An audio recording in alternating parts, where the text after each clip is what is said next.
Je pense qu'il y a un essoufflement du socialisme. Je ne veux pas que la Bretagne soit entraînée dans une spirale du déclin par l'essoufflement du socialisme. Et donc, je compte beaucoup sur les nouvelles générations qui n'ont pas vécu ce glissement à gauche depuis 30 ans avec le socialisme, pour qu'au moment où on va amorcer le virage, eh bien, il y ait une nouvelle dynamique qui soit impulsée. Voilà. Donc, la Bretagne de demain, l'avenir de la Bretagne, une Bretagne qui sera une Bretagne autonome, une Bretagne libre, une Bretagne entreprenante, eh bien, elle doit pouvoir compter sur vous, elle doit pouvoir compter sur votre génération. Donc, confiance. J'ai vu votre capacité d'engagement. Et je le dis que merci. Merci aux jeunes populaires qui ont été parmi les premiers à comprendre ma démarche. À une époque où, effectivement, il y avait eu un processus interne à l'UMP. Vous savez que je ne suis pas membre de l'UMP. Je me situe clairement dans la majorité présidentielle. Je soutiens l'action réformatrice impulsée par Nicolas Sarkozy et mise en œuvre par le gouvernement de François Fillon. Je suis clairement dans la majorité présidentielle, mais mon histoire personnelle, que vous connaissez, a fait que je n'appartiens à aucun parti. Et néanmoins, dès le début de ma démarche, il y a eu de nombreux militants, des militants de l'UMP et d'autres formations politiques de la majorité, et au tout premier rang, les jeunes populaires qui m'ont soutenu. Alors, merci aux jeunes populaires, bravo les jeunes populaires.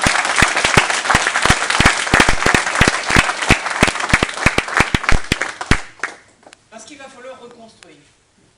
Il va falloir reconstruire parce que finalement, les socialistes sont arrivés au pouvoir dans cette ville il y a bien longtemps. Et puis progressivement, dans d'autres villes. Rennes, Brest, Quimper, la dernière fois. Les villes n'appartiennent pas aux socialistes. La jeunesse n'appartient pas aux socialistes. Les couches populaires n'appartiennent pas aux socialistes. Le monde ouvrier n'appartient pas aux socialistes. Tout ça, ce sont des gens qui nous attendent. Vos amis jeunes, qui ne sont pas des militants, ils attendent un autre discours. Ils attendent d'autres actes que cette attitude paternaliste qui veut faire du bien aux jeunes, qui veut faire du bien aux pauvres. Quelquefois, malgré eux, alors qu'il ne s'agit pas de ça, il s'agit de donner aux gens dans la difficulté, il s'agit de donner aux gens qui pourraient avoir de l'ambition, les moyens de cette ambition. Il s'agit de donner des outils, de donner des armes, de donner une formation qui ne soit pas seulement théorique, avec des professeurs qui n'ont que de l'idéologie dans la tête. Il s'agit d'apprendre du concret, il s'agit d'apprendre la vie. Voilà notre projet. C'est dans les compétences d'un conseil régional, la formation. La formation, l'apprentissage, les lycées, le développement économique, tout ça, ce sont l'aménagement du territoire.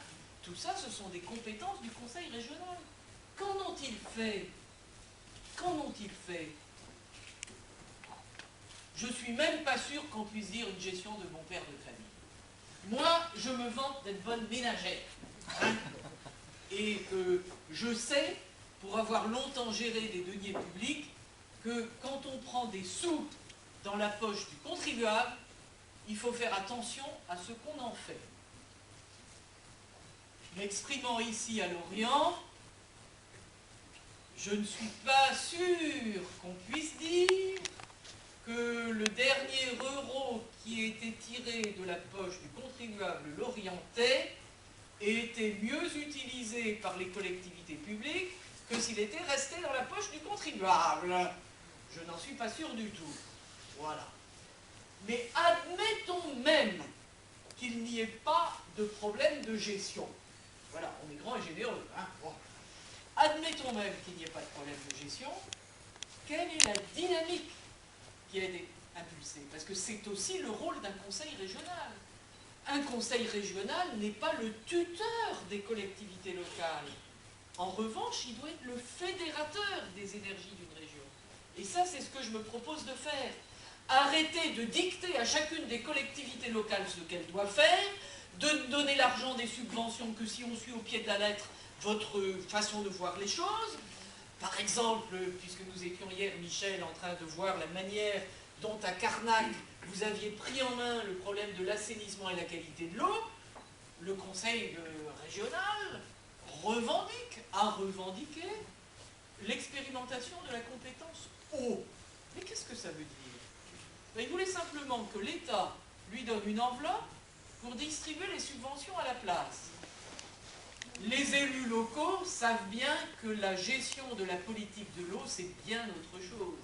C'est du technique, c'est du réglementaire, et ça se passe où? Bien sûr, il faut des schémas directeurs d'aménagement et de gestion des eaux au niveau d'un grand bassin, Loire-Bretagne, pour ce qui nous concerne.